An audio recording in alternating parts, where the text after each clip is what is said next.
Buenas tardes a todos los que van entrando a este vivo de Rayuelas Lacanianas. ¿Cómo están? Un viernes muy especial. Hoy estamos en la previa, ahí está Violén, al Congreso.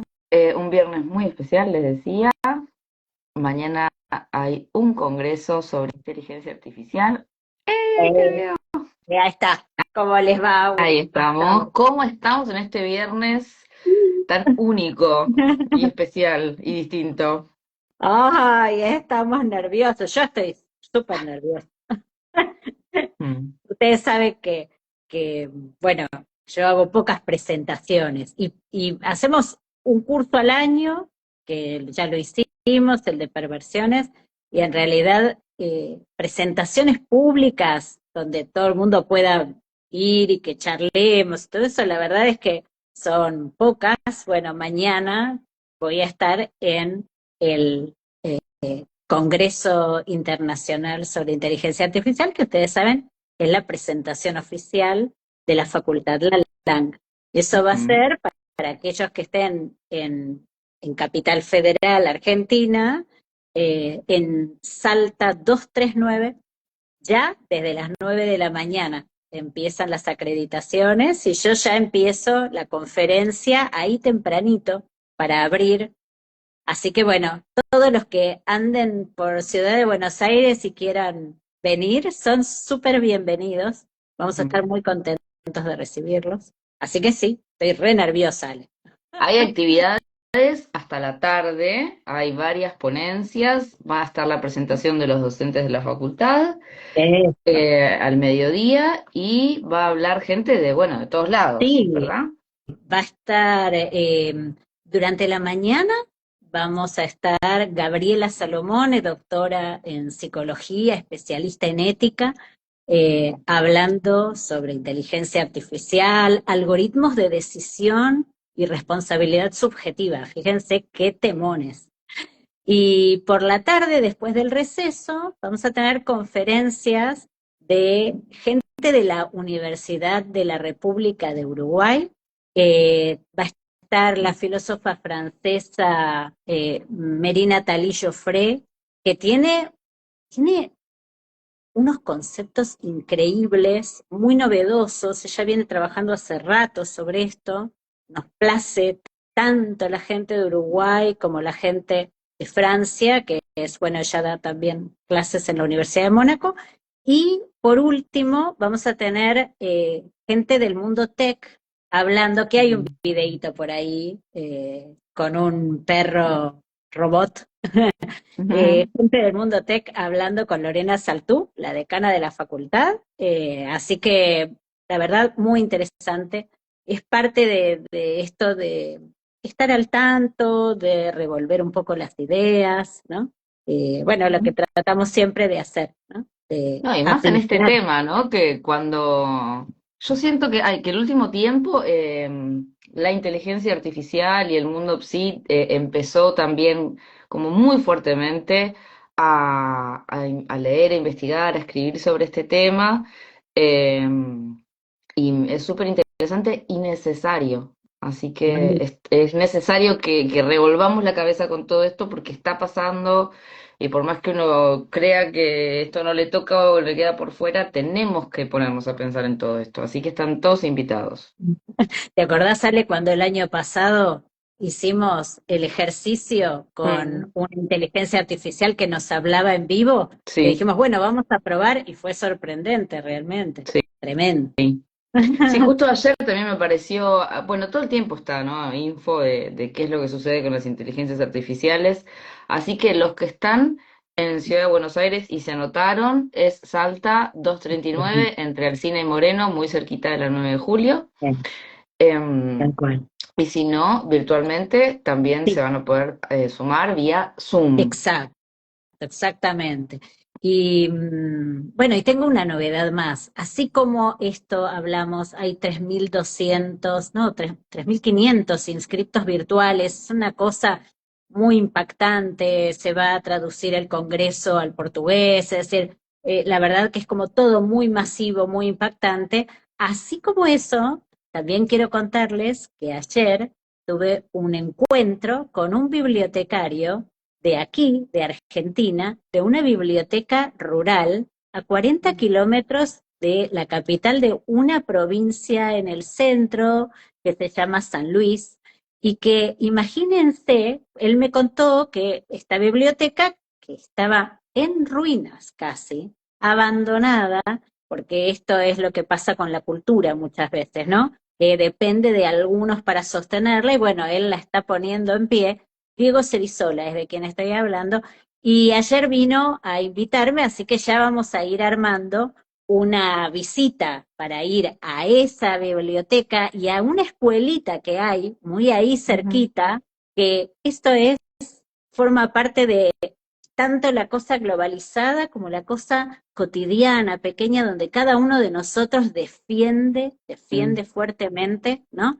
El lugar de formación y la cultura. Y este país, Argentina, es una maravilla en cuanto a que ha sostenido la educación pública de la mano de las ideas de Domingo Faustino Sarmiento, y así que bueno, eso es lo que hay que tratar siempre de sostener. Y bueno, así que el año que viene voy a organizar una visita allá y voy a estar contenta de además reunirme con los chicos de la escuela. Y eso es muy importante. Y de hecho, él me contó que armando, levantando esa biblioteca, encuentra un ejemplar del libro Rayuela de Cortázar, envuelto por suerte en un plástico y amarillas las hojas de lo antiguo. Fíjense hasta dónde llegan los confines de la cultura, ¿no? Y eso me puso muy contenta y bueno, quería compartirlo con ustedes también. Dos cositas más. Acá nos preguntan cuál es el horario de México. Tengo entendido que tenemos dos No, horas de diferencia. 3 horas antes. Tres. Son 3 horas antes. El congreso empieza a las 9:30 de la mañana. Eso implica que para mi querida gente en México es las 6:30 de la mañana. Les agradecemos mucho, la verdad, el esfuerzo. Y va a durar hasta las 5 de la tarde de Argentina, es decir, hasta las 2 de la tarde en México. Bien. Y otra cosita, ya que estamos con el tema de biblioteca y libros, simplemente un anuncio. La librería Eterna Cadencia en Honduras, en Palermo, está juntando libros para traer a Bahía Blanca. Así que yo les agradecería si tienen, porque todas las bibliotecas por la inundación sucedida en marzo han quedado sin libros, así que esa librería ya está juntando, así que si tienen libros, lleven, tienen hasta fin del mes de julio. Por favor, por Aproveché, favor. Sí, sí, recordé. sí, claro que sí, claro que sí. Ujú. Y, y bueno, y si les parece bien, ahora podríamos Arranquemos. hablar, ¿no? Ustedes saben que los viernes nos quedamos ya terminando la semana con este pequeño placer de hablar un ratito acerca de teoría, técnica, clínica, psicoanalítica. Y hoy se me ocurrió que podíamos charlar acerca de qué significa ese concepto de el parasitismo del lenguaje. ¿Vieron que se habla de lo parasitario del lenguaje, el parasitismo? Uno dice, bueno, ese parásito. Y uno dice, pero ¿cómo? ¿No es que el lenguaje es algo positivo, es algo que nos permite conectar? Sí, también. Pero los efectos, les voy a explicar por qué. ¿Por qué se habla del parasitismo del lenguaje? Entonces, lo primero que hay que decir es que el lenguaje viene desde afuera, ¿sí? Al niño lo baña en lenguaje ese gran otro, esa persona que lo acuna, que lo arrulla, que le habla, pero no con las palabras de lo necesario. Alimentación, uno diría vestimenta, limpiarlo, la higiene, no, sino ese que lo abraza, esa, LGBT, plus, que lo abraza, que lo besa. Eso es el baño del lenguaje. Y así comienza ese niño a ser atrapado por las redes del lenguaje. Freud, cuando habla del aparato psíquico, usa una palabra que se escribe rede o discurso con K, y que en alemán también usa una palabra que se dice Verschlungenheit, que es el entrecruzamiento lingüístico. Es decir, que todo ese conjunto de palabras y también, no solamente de palabras, de tonos, de sensaciones, todo eso, ¿no? Que uno diría, en un entrecruzamiento, ustedes tienen un entrecruzamiento de significantes, ¿sí? ¿Ven que hay Ujú, agujeritos? ¿Ven que es difícil de decir? ¿Ven que entre medio hay agujeritos cuando uno hace así? Bueno, ujú, entre medio se cuela todo eso que tiene que ver con el lenguaje, que está determinado por el significante, pero que tal vez no es estrictamente una palabra, una tonalidad, un afecto, una sensación. Todo eso inscribe en el cuerpo de ese bebé un espacio psíquico. La madre constituye quien sea que cumple la función materna, no es necesariamente la madre biológica. No importa, porque justamente hoy vamos a hablar, ¿no? De que uno no tiene que quedar determinado, ¿no? Por el tema de la madre biológica, en el caso de los niños adoptados, o el padre biológico y las vicisitudes que haya ocurrido allí. Hay muchas personas, el mundo está abierto, y muchas personas que pueden haber cumplido, y nosotros podemos cumplir también la función materna o paterna para alguien en el mundo. Todas esas funciones producen una inscripción. La función materna produce la inscripción de una superficie psíquica, ¿sí? Esa superficie psíquica produce la hondura que alguien tenga, la profundidad, el lenguaje, ¿no? A veces hay madres que lo que transmiten no es tanto por el lado de la palabra, no tiene que ver, la riqueza de lo simbólico no tiene que ver con que la madre diga palabras cultas, de ninguna manera, tiene que ver con la profundidad con la que ese baño de lenguaje se imprime en el sujeto. Cuán importante es ese niño para esa mamá. ¿Mm? Y lo mismo el papá produce ciertos límites, ¿sí? Que son los que también determinan esa estructura, ¿sí? ujú, Entonces es una superficie que tiene un recorte, y eso da la salud, ese recorte. Ahora bien, una cosa que tiene lo simbólico, es decir, ese lenguaje que viene desde afuera y toma el niño, es que el lenguaje es lo que permite que nos veamos desde afuera. Los animales no pueden verse a sí mismos desde afuera.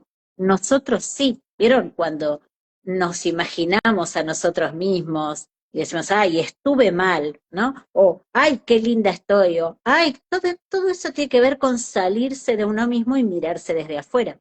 Eso es lo que, digamos, una de las tantas consecuencias de lo simbólico como cuestión que inscribe la terceridad, ¿sí? Estoy ujú, yo conmigo y el lugar desde el cual me miro desde afuera. Todo eso es mm, posible gracias al lenguaje. Ahora, ¿qué pasa? Que cuando ese baño del lenguaje viene hacia el niño, y vamos a ser así muy didácticos, mm, toda estructura psíquica tiene, digamos, originalmente una mezcla de pulsión de vida y pulsión de muerte. Cuando mm, ese lenguaje se anuda a lo más vital, ese lenguaje se pone a disposición de todo lo que tiene que ver con el lazo social, ¿sí? Con el encuentro, con la palabra, como posibilidad de alianza, de superar los conflictos, bueno, todo eso que tiene que ver con la cultura, ¿sí? La pulsión de vida, ustedes saben, como constitución, como regeneración, como construcción de unidades desde la más pequeña hacia lo más complejo. Ahora bien, ¿qué sucede cuando ese lenguaje que viene de afuera se anuda a la pulsión de muerte? Que esas palabras que tal vez alguno de esos padres, pero puede ser cualquier persona, digamos, ¿no? En esa infancia, bueno, palabras que se clavan como aguijón, ¿m? Situaciones que duelen, que perduran en el sujeto y que quedan con un grado de fijación que muchas veces no lo tiene la pulsión de vida. Fíjense que es muy interesante, la pulsión de vida fluye, ¿vieron? Si a ustedes les va bien, la cosa fluye. Ahora, si un día les va mal en algo, se lo acuerdan durante mucho tiempo. se acuerdan lo que hicieron mal, se acuerdan cómo me dijo, qué me dijo, cómo, no sé, digo, todas las cuestiones que tienen que ver con la pulsión de muerte quedan fijadas. Ahí ustedes entienden por qué Freud, que es tan clínico, su teoría es tan clínica, pone el acento en el concepto de fijación. Del lado de la pulsión de muerte está la fijación de la pulsión de muerte. ¿Y qué significa? La pulsión es el anudamiento del lenguaje en el cuerpo. ¿Mm? Entonces, cuando el lenguaje se anuda a la pulsión de muerte, comienza lo que estábamos recién diciendo, ¿no? Los síntomas, los recuerdos traumáticos, los puntos donde el sujeto no puede aislarse de su pasado, donde queda prisionero de su infancia, prisionero de lo que escuchó o de lo que vio, la constitución del fantasma, todo eso que siempre decimos. Entonces, cuando hablamos de lo parasitario del lenguaje, hablamos justamente de esta parte. ¿M? Esta parte donde el sujeto ha vivido tal vez situaciones complejas, pueden ser situaciones reales o pueden ser situaciones que a veces ha leído como traumáticas y después en el devenir del análisis, en algunos Mm, momentos puede resultar que esas historias tal vez no eran tan traumáticas como inicialmente consideró, pero que le hicieron marca, pero sean del orden de lo real, sean del orden de lo simbólico. Lo cierto es que el sujeto queda como atrapado ahí. Ahí es donde está el parásito, ¿sí? Y por eso decimos que el analista es extractor, extrae pulsión de muerte. Esa operación quirúrgica que hacemos los analistas, cada vez, en cada situación, la descripción, el relato, y vamos como si fuera una jeringa, ¿no? Sacando pulsión de muerte, pudiendo trabajar con eso. Y bueno, en esta semana me pasó con dos pacientes hermosas, hermosas, situaciones preciosas que estoy muy contenta bueno, de haber acompañado. En ambos casos, bueno, aparece esta cuestión de sentirse vivas, eh, de volver a sentirse felices, ¿no? Que a veces lo que se quita como el valor, ¿no? Como, bueno, uno tiene que estar, siempre falta algo, entonces siempre hay que estar como, no sé si triste, pero hay como demasiada naturalización del malestar, diría yo, ¿no? Bueno, ujú. y un poco salió este tema, en un caso era esta sensación vital, ¿no? Volver a sentirse en calma, volver a disfrutar cosas y que esto también se replica en otros, ¿no? En la posición en relación a otros. Y en el otro caso, alguien que escribió un libro y que producto de su análisis, aparece toda una escritura que después encuentra su rumbo también, ¿no? En algún momento hablaremos de ese caso, porque ella me ha dado permiso, pero bueno, no es hoy el día. Eh, pero esto, cuando el análisis se convierte en una sublimación, ¿sí? En la operación de sublimación, ¿no? Y donde tal vez alguien de esa historia tan dura y tan terrible puede convertir en eso, digamos, eso, perdón, en algo que le permite la ligación con otros. Eh, Ujú. y bueno, ese es como el ejemplo. No, no quisiera yo adentrarme en las historias personales de ninguna de las dos, pero sí basten como ejemplo, Ujú. ¿no? De lo que es lo parasitario del lenguaje y cómo a veces cuando uno logra arrancarse, ¿no? Una de ellas decía, eh, lo informe, ¿no? Ella sentía que esa cosa que había pasado, toda esa historia, ¿no? Esas historias, porque nunca es una, estaba como mezclada como si fuera con sus tripas, ¿no?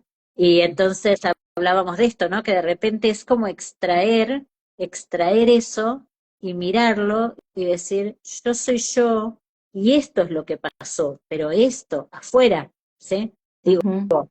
y esto no significa decir, bueno, eso no tiene nada que ver conmigo. No, pero ya no es ese punto de identificación del sujeto con un destino trágico porque tal vez en algún momento sí quedó confundida una cosa con la otra. ¿Mm? Así que, Mm. bueno, me parece que nada, vaya allí, digamos, alguna Yo creo pincelada de lo que, clínico. yo creo que, bueno, lo que me pasaba mientras te escuchaba, hoy justamente con un paciente con el que trabajo ya hace, no sé, 3 años, hablamos específicamente de esto, Mira, y creo que como analistas también, o sea, más allá de lo que nosotros leemos de los pacientes y bueno, de la clínica que nos convoca acá, bueno, el analista también es parte de eso, ¿no? Qué lindo que es poder vivenciar eso, poder realmente estar charlando con los pacientes cuando te das cuenta que lo que están haciendo es tipo pulsión de vida, así, por sí, acá, por todos lados. es Qué hermoso, lindo que es vivenciarlo en la clínica. totalmente. Es para Mm. eso, para lo que trabajamos, ¿no? Es Sí. para eso, para lo que pasamos tiempo y tiempo extrayendo, extrayendo, extrayendo pulsión de muerte, ¿no? Mm. Hermoso, hermoso. Vale cada minuto. Sí. Bueno, gracias, Violén. Muy claro. No Gracias. se olviden todos, mañana es el super mega congreso de inteligencia artificial Vengan y con que nos sede en Buenos Aires, pero se conozcamos. pueden conectar en todos lados del mundo por Inscríbanse, Zoom. inscríbanse, vamos a dejar Dato, en arroba Facultad Lalangue. la No LAMB. Rayuelas, No, no Bio, no yo. La Facultad Lalangue, cualquier consulta que tengan, mándenla ahí. En todos los flyers que hemos publicado todos nosotros están los mails, así que escriban ahí, que les van a dar la información certera. en el Y Congreso solamente se tienen que inscribir en los links, yo eso lo encuentran en Facultad Lalang, mm, y inscriben y ya está, y listo. Pero si pueden y están cerca, vengan y nos conocemos. Está buenísimo. sí, Salta 239. 239, cerca de la Avenida 9 de Julio. Bueno, buen fin de semana Nos y vemos. muchos nos vemos mañana. Cuídense, nos vemos. Chao, Adiós.